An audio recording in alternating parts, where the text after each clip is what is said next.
జగదీష్ రెడ్డి గారు, మీరు పదే పదే ఈఆర్సీ తీసుకొస్తున్నారు, కానీ జస్టిస్ నరసింహారెడ్డి కమిషన్ ఈఆర్సీ చేసిన నిర్ణయాన్ని ప్రశ్నించట్లేదు, ప్రభుత్వం తీసుకున్న విధానపరమైన నిర్ణయాల గురించి మాత్రమే క్వశ్చన్ చేస్తుంది. కానీ కేసీఆర్ గారు ఈఆర్సీ పేరు తీసుకొచ్చి మీరు ఈఆర్సీ నిర్ణయాలు పెట్టి ఎట్లా విచారణ జరుపుతారు, మీకు అర్హత లేదంటున్నారు. దీన్ని తప్పుదారి పట్టించట్లేదా? మీరు మంచి ప్రశ్న వేశారు, బాగా పోవాలి ప్రజలకి. అసలు ఈయన దేని బేస్ చేసుకొని విచారణ చేస్తారు? ధర ఎక్కువైంది అని ఏదైతే అంటున్నారో దేని బేస్ చేసుకొని? ఒక ధర నిర్ణయం అయినప్పుడే కదా దాని మీద చర్చ. ఇప్పుడు మనం ఇందరం మాట్లాడుకుంటుంది, ఆ ధర నిర్ణయం చేసింది ఎవరు? ఈఆర్సీ కదా.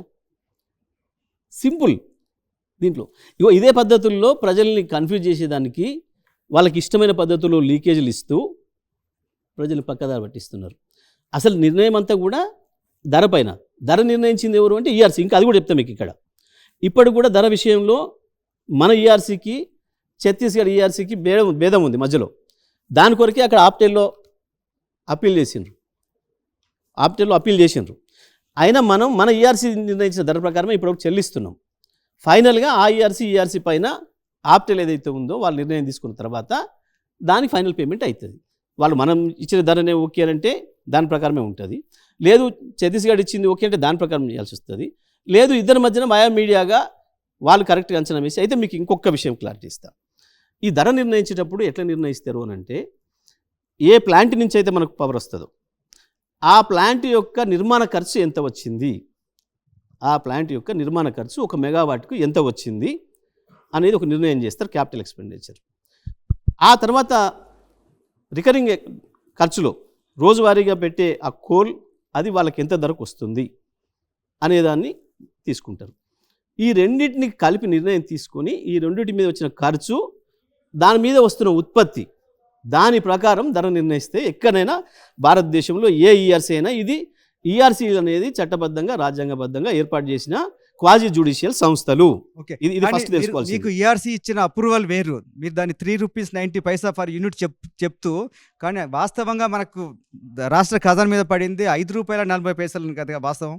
ఎట్లా ఇస్తారు అసలు? ఇస్తే వాడు నాకు జైలు కదా. మీరు ట్రాన్స్మిషన్ ఖర్చులు కానీ మిగతా ఖర్చులను చూపించకుండా, ట్రాన్స్మిషన్ కాదు పీజీసీఎల్ ఖర్చు ఒకటి ఉంటుంది, కంపల్సరీ చేయాల్సిందే కదా ఎవరైనా. ఇప్పుడు అదే చెప్తాను మీకు ఇక్కడ. ఇదే టైంలో ఎన్టీపీసీ సింహాద్రి స్టేజ్ 2 ఏదైతే నిర్మాణం చేసిందో ఆంధ్రాలో, దాని నుంచి వెళ్ళి కూడా మనకు విద్యుత్ ఉత్పత్తికి మనకు విద్యుత్ సరఫరాకి ఇచ్చిండ్రు. అది కూడా పీపీఏ చేసుకున్నాం. దానికి ₹4.33 నిర్ణయించింది అదే ఈఆర్సీ. దానికి కూడా వీలింగ్ ఛార్జెస్ 60 పైసలు యూనిట్కి చెల్లిస్తున్నాం. దీనివల్ల ఛత్తీస్గఢ్ నుంచి తీసుకున్న దానివల్ల లాభం జరిగిందా, నష్టం జరిగిందా? సింపుల్ లెక్క. దానికి ప్రతిదీ కూడా ఆధారం ఉంది. నేను చెప్పడం మీరు అనడమే కాదు, ప్రతి దాంట్లో కూడా ఆధారం ఉంది. ఇప్పుడు నా ఫోన్లోనే ఉన్నాయండి తీయల పేపర్లు, ప్రతి దానికి కూడా అలకాడనే ఉన్నాయి. ఇప్పుడు అవి మేము అంటుంది ఇదే, జస్టిస్ నరసింహారెడ్డి గారు ఇవి చూడకుండానే మాట్లాడడం అనేది అన్యాయమైన విషయం. వారు ముందే ఒక అభిప్రాయంతో ఉన్నట్టున్నారు కేసీఆర్ గారి మీద. వారికి ఏదో ఇతరత్ర ఏదో సంథింగ్ ఏదో ఉన్నట్టున్నది కేసీఆర్ గారి మీద. అందుకే వారు కూడా వీళ్ళు మాట్లాడిన మాటలను ఒక రాజకీయ నాయకుడిలాగా మాట్లాడేసిండు తప్ప నిజంగా ఒక జస్టిస్గా, ఒక జడ్జిగా ఆలోచించి పని చేయలేదు. ఇప్పుడు మీకు కూడా తెలుసండి, మీ అందరికి కూడా తెలుసు, మీ మీద ఒక కేసు అయింది, ఏదో జరిగింది, సంథింగ్ పెట్టారు, మీ మీద విచారణ జరుగుతుంది.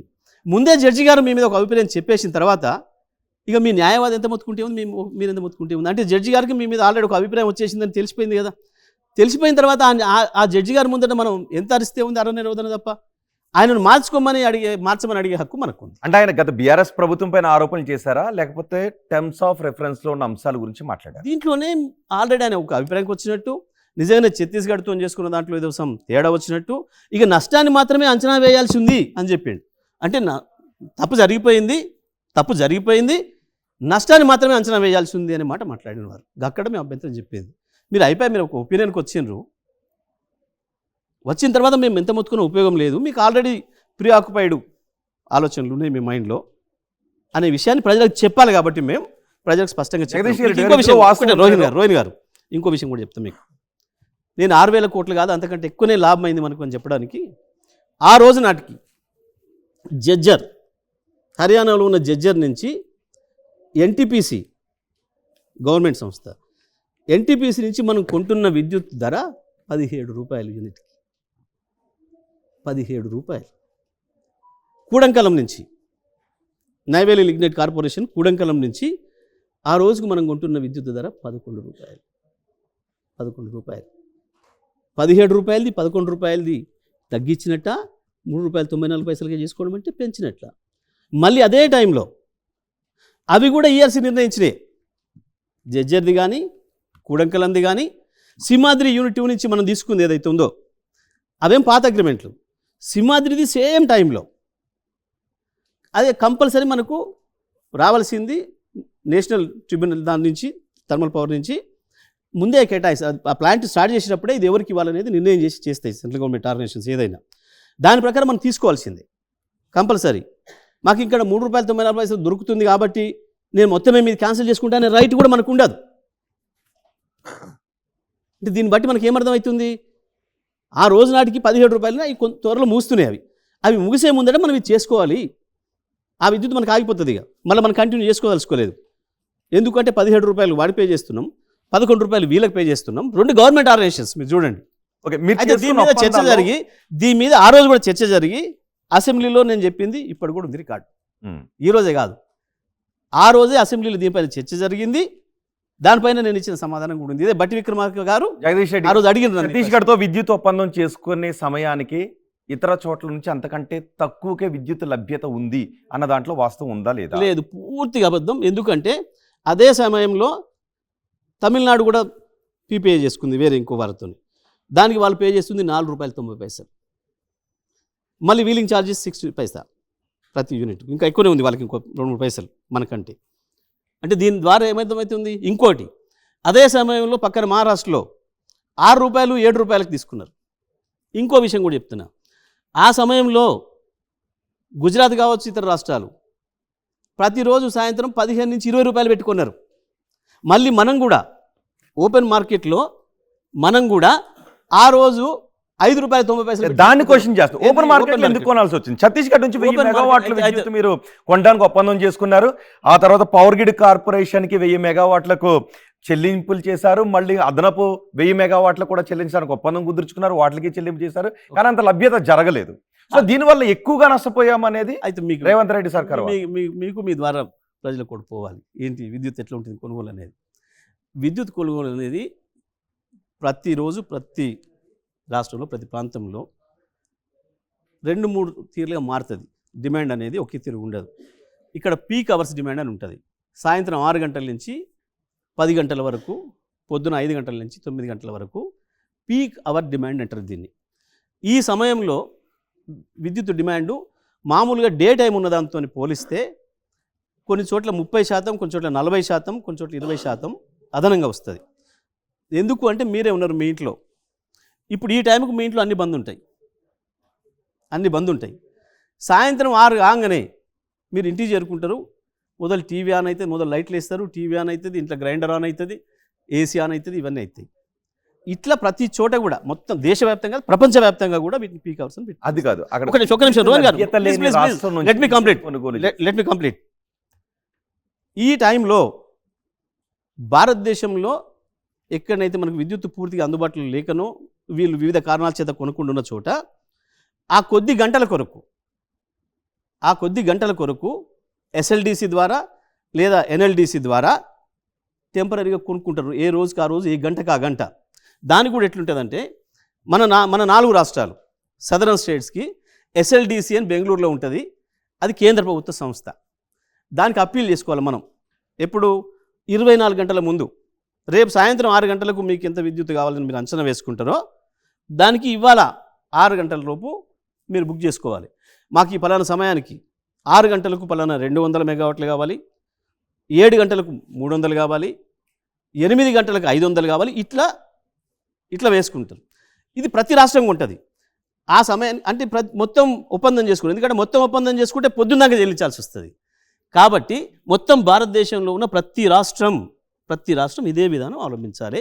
ఇదే విధానంలో ఆ రోజు సాయంత్రం మనం ఇది కొంటున్న రోజు ప్రతిరోజు సాయంత్రం కూడా ధర ఎక్కువ అవుతుంది. ఆ సమయంలో గుజరాత్ 20 రూపాయలు పెట్టి కూడా కొన్నది. మీరు ఇది నేను చెప్పడం కాదు, దాంట్లోనే దొరుకుతాయి. అక్కడనేమో నేషనల్ సంస్థ ఉంటుంది, ఇక్కడనేమో సదరన్ లోడ్ డిస్పాచ్ సెంటర్, అక్కడనేమో నేషనల్ లోడ్ డిస్పాచ్ సెంటర్ ఢిల్లీలో. ఆ ప్రాంతం అంతా కూడా దాని ద్వారా చేస్తారు. మన 4 రాష్ట్రాలు మనం 5 అయిన తర్వాత మన 5 రాష్ట్రాలకి దీని ద్వారా చేస్తారు. అసలు- ఇది కూడా పారదర్శకంగా వాళ్ళే అలర్ట్ చేస్తారు, మనం చేయం. మన 5 రాష్ట్రాలు అప్పీల్ చేస్తాం వాళ్ళకు SLDCకి. మాకు రేపు సాయంత్రం ఇంత అవసరం ఉంది అని చెప్పి తెలంగాణ, ఆంధ్రప్రదేశ్, తమిళనాడు, కర్ణాటక, కేరళ చేస్తారు. అక్కడ ఒక సపోజ్ వీళ్ళు 5 కలిసి చేసింది 2000 మెగావాట్ల డిమాండ్ ఉంటే అక్కడ 1000 అందుబాటులో ఉందనుకోండి వాళ్ళకి, ఆ 1000నే వీళ్ళు ఎంత అయితే అడిగినారో రేషియోలో ఇస్తారు. ధర కూడా వాళ్ళని నిర్ణయిస్తారు.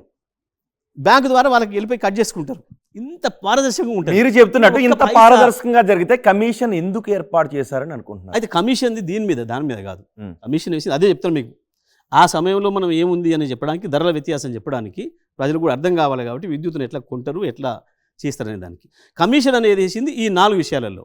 ఒకటి, PGCL లైన్కు ఏదైతే మనం బుక్ చేసుకొని మినిమం ఛార్జెస్ కట్టాలని చెప్పి ముందే నిర్ణయించినరో దానివల్ల కొంచెం ప్రభుత్వ ఖజానాకి నష్టం వాటిల్లిందని మేము భావిస్తున్నాం. ఇది నిబంధనల ప్రకారమే జరిగిందా లేదా అనేది ఒకటి చూడండి. ఛత్తీస్గఢ్లో ఒప్పందం చేసుకోవడం ద్వారా ధర ఎక్కువైంది అని చెప్పి మాకు అనుమానం ఉంది. ఇది నిజమా కాదా, ఆ రోజుకున్న నిబంధనల మేరకు జరిగిందా లేదా, దీని మీద విచారణ చేయండి.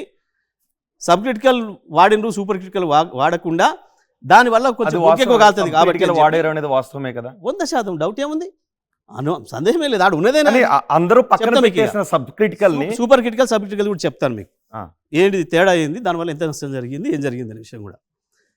మొత్తం ప్రపంచవ్యాప్తంగా భారతదేశంలో కూడా మొట్టమొదలు ఈ విద్యుత్ తయారు చేయడం అనేది తక్కువలో తక్కువ 30 మెగావాట్లు, ఆన్సర్ చెప్తానికి 30 మెగావాట్లు. అసలైన తొలి వెలుగు.